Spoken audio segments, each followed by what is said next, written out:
Quand je repense au Népal, je repense surtout à la quantité astronomique de paysages, mais surtout au rythme de vie népalais, qui est à l'opposé du rythme nord-américain. J'ai toujours pensé un jour aller au Népal, puisque je suis un amoureux des montagnes, mais jamais pour aller faire une mission de coopération. En 2015, on en a tous entendu parler, là, il est survenu au Népal un séisme d'une magnitude de plus de 7 sur l'échelle de Richter. C'est un séisme qui a été vraiment dévastateur pour le peuple népalais. On a compté plus de 8000 victimes et ça se compte aussi en termes de dégâts matériels. Il y a plus de 800 000 bâtiments qui ont été détruits ou abîmés ou inhabitables.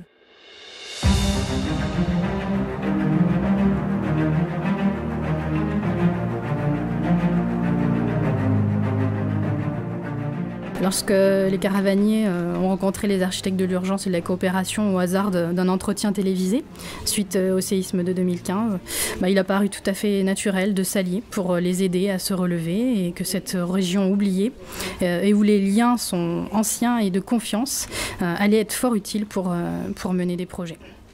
Ça a pris 2 voyages de reconnaissance pour déterminer l'ampleur des dégâts. 4 mois plus tard, après la conception des plans à Montréal, nous sommes repartis pour construire le projet. Katmandou-Faflou, 10 heures de Jeep. Faflou-Tchoulimou, une très grosse journée de marche pour arriver dans un village pas d'eau, pas d'électricité, à flanc de montagne.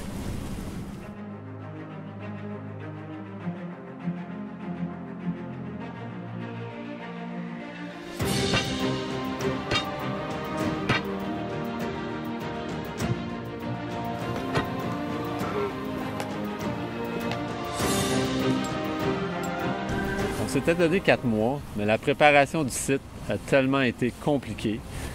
Obtenir des matériaux, tout est débité à la main là-bas. Il n'y a pas de Rona. Ça a été très, très long. Donc, il a fallu reporter le chantier. On a quitté en mai pour retourner en septembre, compléter le projet avec une nouvelle équipe. J'ai décidé de me joindre à la mission des architectes de l'urgence et de la coopération parce que j'étais à la retraite, j'aime le Népal et puis je voulais être utile à quelque chose. Notre arrivée a été très rapide et efficace. On s'est remobilisé à Tchoulimou et puis le lendemain matin, on avait nos premiers travailleurs sur le chantier. Le moment le plus fort, définitivement le 14 novembre, lors de la grande coulée du chaînage du mur du bâtiment principal. On a eu des problèmes, on avait besoin de 2 seaux, on en avait un seul. J'ai remarqué que notre cuisinière en avait un. Les gars m'ont dit « tu n'auras jamais le seau de dolma ». J'ai dit « va aller faire des beaux yeux ». On a eu le seau et puis là, on a instauré une petite compétition amicale entre ceux qui plaçaient le béton puis ceux qui le malaxaient. Ça a duré tard dans la nuit, vers 5h30, il faisait noir. Et puis l'alcool a sorti, on a fini un peu sur le party. Et puis on a vraiment une très très belle synergie avec cette gang-là. On est vraiment très content de cette collaboration avec les architectes de l'urgence et de la coopération, des fonds qu'on a pu collecter ensemble, de l'impact du projet au Népal. Dans tout ça, on a même pu rénover 2 écoles de la région.